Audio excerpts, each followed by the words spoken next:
ꯑꯩꯁꯦ ꯁꯨꯃꯥꯏꯅ ꯁꯨꯝ ꯐꯝꯗꯨꯅ ꯍꯤꯞꯇꯨꯅ ꯂꯩꯊꯣꯛꯂꯗꯤ ꯌꯥꯔꯔꯣꯏ ꯆꯍꯤ ꯍꯥꯏꯔ ꯌꯧꯁꯤꯜꯂꯛꯂꯦ ꯁꯦꯜ ꯍꯥꯏꯔ ꯁꯤꯀꯤ ꯊꯣꯛꯇꯦ ꯏꯁꯨꯡ ꯏꯃꯥꯟꯅꯕꯁꯤꯡꯗꯤ ꯅꯨꯄꯤ ꯊꯤꯗꯨꯅ ꯃꯆꯥ ꯃꯁꯨ ꯐꯥꯎꯕ ꯄꯥꯈꯪ ꯂꯩꯁꯥꯕꯤ ꯐꯥꯅꯈ꯭ꯔꯦ ꯃꯁꯤꯗꯩꯁꯤꯗ ꯑꯩꯅ ꯊꯕꯛ ꯃꯅꯥ ꯑꯝꯇ ꯁꯨꯗꯕ ꯃꯈꯩ ꯌꯨꯝꯁꯤꯗ ꯑꯃꯤꯌꯥ ꯀꯥꯔꯒ ꯂꯩꯔꯦ ꯀꯥꯟꯅꯗꯦ ꯑꯩ ꯊꯕꯛ ꯁꯨꯗꯅ ꯁꯦꯜ ꯇꯥꯟꯗꯕ ꯌꯥꯗꯦ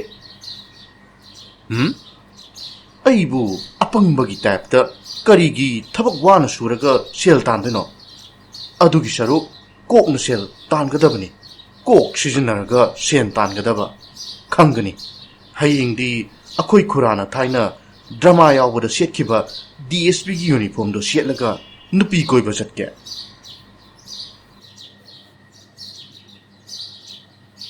이붕어 덮바 까다이다 목 ጨꯠꯂꯒꯦ 하이버노 잉콜기 레박시 khara tawthokedi haidene 호 누피 고이바 setke 누피 고이바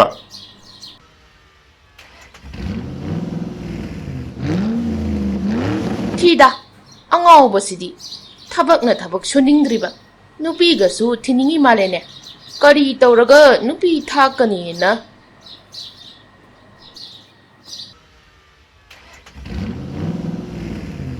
시기 스쿨세 안강 마식 파자비 야나 땀분이네 카라 빵딱 떡비 아마 모이티엠 떠라가 꼬이르가 로우야바 록토케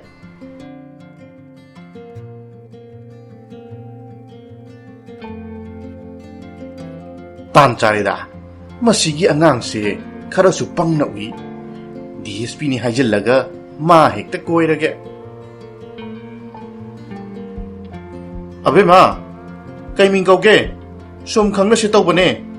Ay su duty torong badaki, ngahak sum koi torok bane. Ay gaming budi tha sana kawe. Dada na duty kay na hari badubu dada se kari thabak tauge.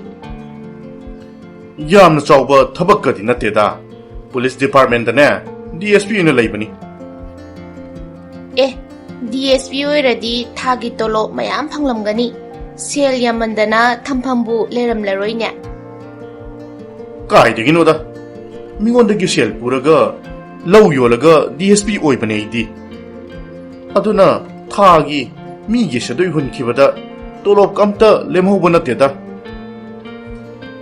kaino haisiba DSP dabu corruption tawraga khanabro ne ibema nangna khangdaba ma leirene Hojik matamda corruption leitaba amta leite. Pumnamak corruption ngaktani. Adu oirasu chahi ama ni leiraga migi atonma paisa singdokpa loikhraga paisa barida paidorisidi. Hoi, adubudi. Aduda aigi tolokki paisa manage tawbinaba nupi leitadana nupi amasum thirakpanida. Ado thasna. Nangi number piramba yagadra sum akoy ani paw phawna seba Hoi yaye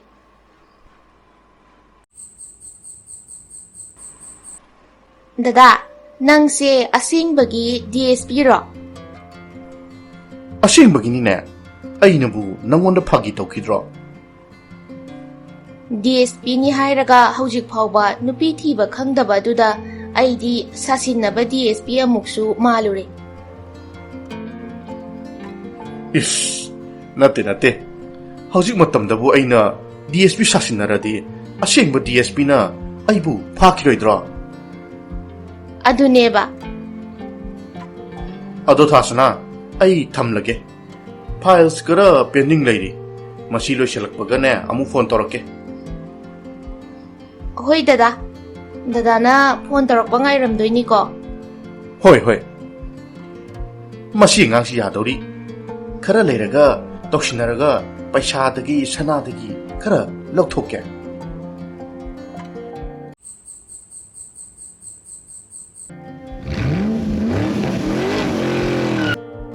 Ainane aikoi leikaigi inama amada dadagi wari tawbada inama duna dada se sasinaba DSP mali hairiba. ꯑꯦ ꯑꯩꯈꯣꯏ ꯑꯅꯤꯒꯤ ꯋꯥꯔꯤꯁꯦ ꯅꯪꯅ ꯃꯤ ꯈꯨꯗꯤꯡꯒꯤ ꯇꯝꯃꯤꯔꯣ ꯍꯥꯏꯁꯦ? ꯑꯇꯩ ꯃꯤꯗ ꯇꯝꯕ ꯅꯠꯇꯤꯌꯦ, ꯑꯩꯈꯣꯏ ꯂꯩꯀꯥꯏꯒꯤ ꯏꯅꯝꯃ ꯑꯗꯨ ꯈꯛꯇꯗ ꯇꯝꯕꯅꯦ꯫ ꯀꯅꯥꯅ ꯈꯪꯅꯤ ꯗꯗꯥꯁꯦ ꯐꯠꯇꯕ ꯃꯤ ꯑꯣꯏꯔꯝꯃꯗꯤ ꯑꯩ ꯈꯛꯇꯅꯤ ꯃꯥꯡꯖꯗꯣꯏꯁꯦ, ꯑꯗꯨꯅ ꯑꯩꯅ ꯊꯥꯖꯕ ꯃꯤꯗꯗꯤ ꯈꯪꯍꯟꯕ ꯀꯥꯏꯗꯦ ꯀꯩꯅꯣ꯫ ꯑꯁ ꯊꯥꯁꯨꯅ ꯅꯪꯁꯤꯗꯤ ꯑꯉꯥꯡ ꯃꯆꯥ ꯌꯥꯝ ꯇꯥꯏꯕꯣ꯫ ꯅꯪꯁꯦ ꯂꯩꯁꯥꯕꯤ ꯐꯥꯔꯕꯅꯦ, ꯂꯩꯁꯥꯕꯤ ꯐꯥꯔꯕ꯫ ꯅꯨꯄꯤ ꯊꯤꯕ ꯌꯥꯔꯕ ꯑꯩꯅ DSP ꯁꯥꯔꯒ ꯀꯩꯒꯤ ꯅꯪ ꯑꯃꯨꯛ ꯀꯣꯏꯗꯅꯣ? ꯑꯩꯅ ꯑꯣꯏꯗꯕ ꯉꯥꯡꯗꯨꯅ ꯅꯪꯁꯦ ꯆꯦꯜꯂꯦ ꯈꯜꯂꯁꯦ, ꯑꯗꯨ ꯑꯣꯏꯔꯗꯤ ꯑꯩꯅ ꯅꯪꯁꯦ ꯐꯥꯕꯅꯤ ꯍꯥꯏꯅ ꯄꯨꯂꯤꯁꯇ ꯀꯝꯄ꯭ꯂꯦꯟ ꯇꯧꯖꯧꯅꯦ꯫ ꯑꯦ ꯄꯨꯂꯤꯁꯅ ꯅꯪꯅ ꯑꯣꯏꯔꯒ? ꯋꯥꯔꯤꯅꯦ ꯑꯩꯅ ꯍꯥꯏꯔꯤꯁꯦ꯫ ꯑꯗꯣ ꯑꯩꯁꯦ ꯅꯪꯉꯣꯟꯗ ꯋꯥ ꯑꯃꯗꯤ ꯍꯧꯗꯣꯛꯀꯦ ꯈꯟꯕ, ꯌꯥꯝꯅ ꯏꯀꯥꯏ ꯈꯪꯗꯕ ꯇꯥꯔꯗ꯭ꯔꯥꯅ ꯍꯥꯏꯕ ꯉꯝꯗ ꯂꯩꯔꯦ꯫ ꯀꯩ ꯋꯥꯅꯣ? ꯍꯟꯗꯛꯁꯦ ꯑꯩꯈꯣꯏ ꯏꯃꯨꯡꯗ ꯄ꯭ꯔꯣꯕ꯭ꯂꯦꯝ ꯈꯔ ꯊꯣꯛꯄ, ꯕꯕꯥꯁꯨ ꯍꯥꯔꯠ ꯄꯦꯁꯦꯟꯅꯤ꯫ ꯍꯟꯗꯛ ꯍꯣꯁꯄꯤꯇꯥꯜꯗ ꯅꯨꯃꯤꯠ ꯈꯔꯅꯤ ꯂꯩꯕꯗ ꯄꯩꯁꯥ ꯈꯔ ꯆꯪꯈ꯭ꯔꯦ꯫ ꯄ꯭ꯔꯥꯏꯚꯦꯠꯇ ꯌꯦꯡꯕꯅꯤꯅ ꯍꯣꯁꯄꯤꯇꯥꯜꯒꯤ ꯐꯤꯁꯨ ꯑꯗꯨꯛꯅꯕꯨ ꯌꯥꯝꯈ꯭ꯔꯦ꯫ ꯑꯩꯒꯤ ꯍꯟꯗꯛ ꯊꯥꯒꯤ ꯇꯣꯂꯣꯞ ꯑꯗꯨꯁꯨ ꯕꯕꯥꯒꯤ ꯑꯅꯥꯕꯅꯦ, ꯃꯤꯒꯤ ꯁꯦꯟꯗꯣꯏ ꯍꯨꯟꯕꯅꯦ, ꯑꯩꯒꯤ ꯑꯝꯇ ꯂꯦꯝꯍꯧꯗ꯭ꯔꯦ꯫ ꯑꯗꯨꯅ ꯌꯥꯔꯗꯤ ꯅꯪ ꯑꯩꯉꯣꯟꯗ ꯄꯩꯁꯥ ꯈꯔ ꯃꯇꯦꯡ ꯄꯥꯡꯕꯤꯒꯦꯔꯥ? ꯑꯩ ꯃꯊꯪ ꯊꯥꯒꯤ ꯇꯣꯂꯣꯞ ꯍꯦꯛ ꯐꯪꯕꯒ ꯁꯤꯡꯂꯛꯀꯦ꯫ ꯑꯁ ꯑꯣꯟꯊꯣꯛꯄꯅꯤꯍꯦ, DSPꯅꯕꯨ ꯁꯥꯇ꯭ꯔꯤ ꯑꯩꯉꯣꯟꯗꯒꯤ ꯄꯩꯁꯥ ꯄꯨꯒꯦꯒ ꯍꯥꯏꯌꯦ꯫ ꯄꯩꯁꯥ ꯄꯨꯕꯗꯕꯨ DSP ꯁꯥꯇ꯭ꯔꯤ ꯍꯥꯏꯕ ꯑꯃꯨꯛ ꯈꯥꯏꯗꯣꯛꯄ꯭ꯔꯣꯅꯦ? ꯐꯥꯒꯤ ꯅꯠꯇꯦ ꯊꯥꯁꯅ, ꯅꯪ ꯎꯄꯥꯏ ꯑꯃ ꯇꯧꯔꯒ 50,000 ꯈꯛꯇꯤ ꯃꯇꯦꯡ ꯄꯥꯡꯕꯤꯌꯨ꯫ ꯑꯁ ꯂꯨꯄꯥ 50,000 ꯀꯥꯏꯗꯨꯗꯤ ꯏꯃꯤꯠꯇ ꯑꯃꯨꯛ ꯐꯥꯎꯕ ꯎꯖꯗ꯭ꯔꯤ, ꯑꯗꯨꯕꯨ ꯑꯩꯅ ꯀꯃꯥꯏꯅ ꯄꯤꯗꯣꯏꯅꯣ? ꯏꯃꯥ ꯏꯄꯥꯗꯒꯤ ꯍꯨꯔꯥꯜꯂꯒ ꯄꯤꯗꯧꯗ ꯉꯥꯏꯔꯦ꯫ ꯏꯁ ꯄꯩꯁꯥ ꯑꯗꯨꯌꯥꯝ ꯄꯥꯏꯔꯒ ꯂꯥꯏꯔꯕꯤꯁꯨ ꯁꯥꯔꯤꯌꯦ꯫ ꯍꯣꯏ ꯏꯕꯦꯝꯃ, ꯅꯪꯅ ꯁꯤꯔꯤꯕ ꯁꯅꯥꯒꯤ ꯂꯤꯛ ꯈꯨꯗꯣꯞꯁꯤꯡꯗꯣ ꯃꯇꯝ ꯈꯔ ꯃꯟꯗꯣꯞ ꯊꯝꯂꯒ ꯄꯤꯔꯛꯄ ꯌꯥꯕꯗꯣ ꯃꯊꯪ ꯊꯥꯗ ꯑꯩꯅ ꯑꯗꯨꯝ ꯄꯤꯗꯧ ꯂꯩꯔꯁꯤꯕꯨ꯫ ꯑꯗꯣ ꯅꯪ ꯁꯣꯏꯗꯅꯗꯤ ꯁꯤꯡꯂꯛꯀꯗ꯭ꯔꯥ? DSP ꯑꯣꯏꯔꯒ ꯑꯩꯅ ꯅꯪꯒꯤ 50,000ꯗꯣ ꯍꯥꯠꯀꯗꯕ ꯅꯠꯇꯦꯀꯣ꯫ 50,000ꯗꯨꯗꯤ ꯅꯣꯡꯃꯗ ꯐꯪꯕ ꯊꯕꯛꯅꯤ꯫ ꯍꯟꯗꯛ ꯊꯥꯁꯦ ꯈꯔ ꯈꯨꯗꯣꯡ ꯆꯥꯗꯕꯒꯤ ꯇꯧꯕꯅꯤ꯫ ꯐꯔꯦ, ꯑꯗꯨꯗꯤ ꯍꯟꯗꯛꯀꯤ ꯅꯣꯡꯃꯥꯏꯖꯤꯡ ꯅꯨꯃꯤꯠꯇ ꯑꯩꯈꯣꯏ ꯑꯅꯤ ꯎꯅꯔꯁꯦ, ꯑꯗꯨꯗ ꯑꯩ ꯄꯤꯔꯒꯦ꯫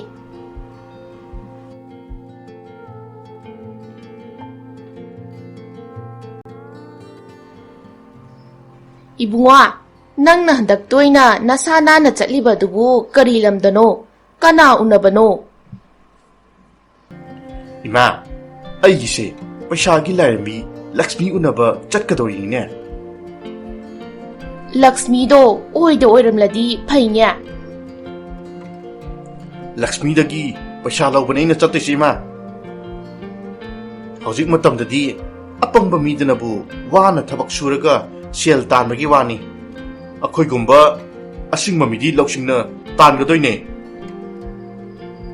ꯑꯩꯁꯨ ꯂꯧꯁꯤꯡꯅ ꯇꯥꯟꯕ ꯍꯧꯔꯕꯅꯤ꯫ ꯇꯨ ꯑꯩꯅ ꯍꯧꯖꯤꯛ ꯆꯠꯅꯕ ꯂꯣꯏꯁꯤꯜꯂꯤꯁꯦ ꯄꯩꯁꯥ ꯂꯧꯕꯅꯤ, ꯍꯣꯔꯦꯟ ꯌꯨꯝꯗ 50,000 ꯄꯨꯁꯤꯜꯂꯛꯀꯗꯣꯏꯅꯤꯅꯦ꯫ ꯍꯣꯏꯅꯦ, ꯑꯗꯨꯝꯅ ꯅꯪꯅ ꯁꯦꯜ ꯈꯔ ꯈꯔ ꯄꯨꯁꯤꯜꯂꯛꯂꯗꯤ ꯀꯌꯥꯗ ꯁꯥꯐꯒꯗꯣꯏꯅꯣ? ꯀꯗꯥꯏꯗꯒꯤ ꯅꯪꯗꯤ ꯁꯦꯜ ꯃꯅꯥ ꯑꯃꯇ ꯊꯣꯛꯇꯕ ꯃꯈꯩ ꯑꯩꯈꯣꯏꯗꯒꯤ ꯅꯤꯔꯒ ꯆꯥꯔꯒ ꯂꯩꯔꯦ꯫ ꯑꯗꯨ ꯑꯣꯏꯔꯗꯤ ꯏꯆꯥꯅꯤ ꯍꯥꯏꯖꯕꯒꯤ ꯋꯥꯅꯤ, ꯅꯨꯡꯁꯤꯔꯛꯇꯕ, ꯄꯤꯖꯅꯤꯡꯉꯛꯇꯕ ꯑꯃ ꯌꯥꯎꯁꯤꯜꯂꯛꯏꯅꯦ꯫ ꯍꯣ ꯌꯥꯔꯦ, ꯉꯁꯤꯗꯒꯤꯅꯦ ꯅꯣꯏ ꯅꯨꯡꯉꯥꯏꯅ ꯊꯝꯃꯗꯣꯏꯅꯤ꯫ ꯑꯩ ꯆꯠꯂꯦ ꯏꯃꯥ꯫ ꯁꯥꯎꯅ ꯑꯩ ꯑꯣꯐꯤꯁꯇꯒꯤ ꯁꯨꯇꯤ ꯂꯧꯔꯒ ꯌꯨꯝꯗ ꯆꯪꯂꯝꯂꯒ ꯑꯃꯨꯛ ꯂꯥꯛꯂꯤꯅꯤ꯫ ꯍꯣꯏꯕ, ꯄꯩꯁꯥꯗꯣ ꯁꯤꯗ ꯂꯩꯔꯦ, ꯑꯗꯣ ꯌꯥꯝ ꯊꯨꯅꯗꯤ ꯄꯤꯔꯛꯎꯀꯣ꯫ ꯑꯩꯈꯣꯏ ꯏꯃꯥꯒ ꯕꯕꯥꯒꯅ ꯈꯪꯂꯛꯇ꯭ꯔꯤꯉꯩꯗ ꯄꯤꯔꯛꯑꯣ, ꯅꯠꯇ꯭ꯔꯗꯤ ꯑꯩꯒꯤ ꯂꯤꯛ ꯀꯗꯥꯏꯗ ꯆꯠꯈ꯭ꯔꯦ ꯍꯥꯏꯗꯅ ꯁꯣꯏꯗꯅ ꯍꯪꯂꯛꯀꯅꯤ꯫ ꯍꯣꯏꯍꯦ, ꯑꯩ ꯊꯨꯅ ꯁꯤꯡꯂꯛꯀꯦ꯫ ꯗꯥꯎ ꯌꯥꯔꯗꯤ ꯍꯌꯦꯡ ꯍꯪꯆꯤꯠ ꯑꯗꯨꯝ ꯁꯤꯡꯂꯛꯀꯅꯤꯗ꯫ ꯍꯣꯏ, ꯑꯩꯁꯨ ꯁꯅꯥꯕꯟꯙꯥꯟ ꯊꯝꯃꯒ ꯄꯤꯕꯅꯤꯅ ꯃꯤ ꯈꯪꯅꯔꯛꯂꯗꯤ ꯂꯥꯟ ꯁꯥꯅꯤ꯫ ꯐꯔꯦ, Nangsu halo, aisu halagi. Ado, aroiba oina ai wa amatangdi haihauge. Kai wano hayo. Aikhoi imanabi ataisingnadi moiga koinari nupado officer doctor ni haidana yam pongi. Aishu aigi boyfriend se DSP ni haidana ngak khara haigatjage. Adunane mathang aikhoigi school gi ge talakpadadi DSP gi uniform setlaga lauko. Lakla lori kaino. Maya mamangda yamna uchaningba shetchaningba tani na setabani. Mathangdadi DSP gi uniform soidana selake.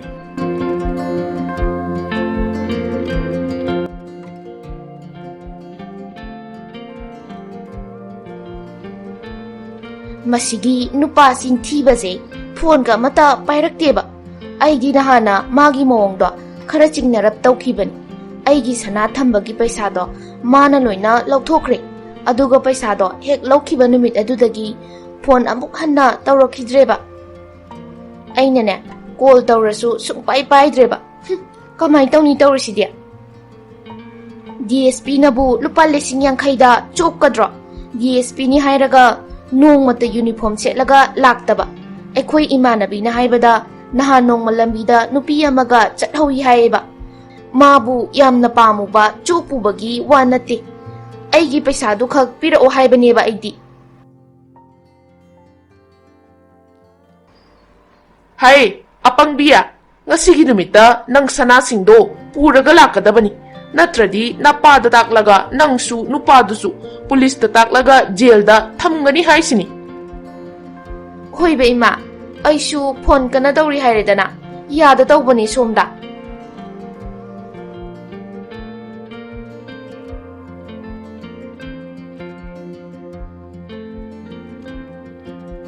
Ngasidi DSP sabu pa ama paru doini. Sasalang naro kana no. Hoi sir. Sir, oh sir, ako'y sir topo bulay bro. Kana no ibungo, kana hangbano ne. Ako'y sir topo bulay ki bro. Kana no ne sar thopa haidia.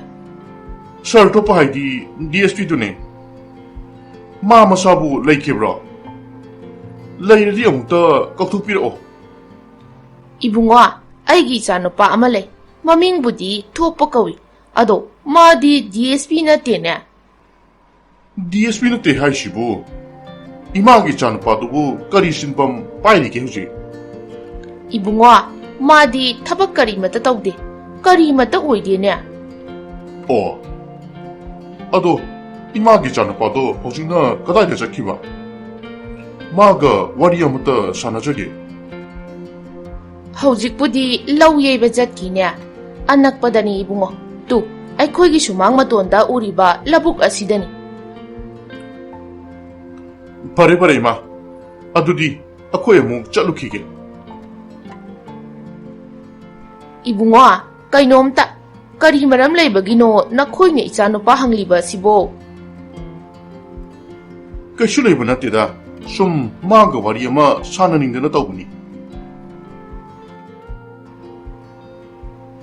Sir, oh sir, kaino sir na toromisiba. DSP na bu low yay na bro. Oh, ay ginamitsuri na. Ay gundabu sir kaina kauraga low yay famsida lalisi. Atay natte ba. Suningdana asing mo sarabagi. Laidana natte. Mina pao ware haido ay gunda toklaba. Sir Papa, kaino sana low yay ba yarmisiba. Natana na way ba ay ko'y da order pinagladi ay ko'y na tawa yabado ba. As, sir na hek ngang turok pa sina. Karino, ay na ngang turok pa kay dia. Nang hongjik, sati natik tagiro. Nupi da ki paisa lautok po yan na ba DSP sari do. Ako'y kamoy kanbre ha. DSP ki uniform kay di gilawi ha. Ako'y kurama ki drama yaw bagi uniform ni sir. Ado ay na Nupi Koiba da DSP uniform di sungchet chet kide. Fijam chet kiye.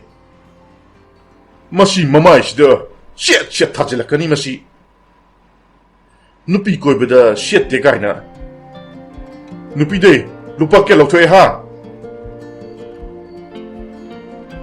Yamde sir. Lupa lishing yang kai khaktani. Adusu lawbu kuidri ngarang nahan khaktani. Nupiduna kai ahen pau tamsilakdino. Sar koina asukwana labukta thawoina ai thiba laklisiba. Hai? Akhoi se nongonda achabu pujage na thiba lakpa natine. Lokapta namchinge jail gi hawai thongba pijage na lokappa laklini.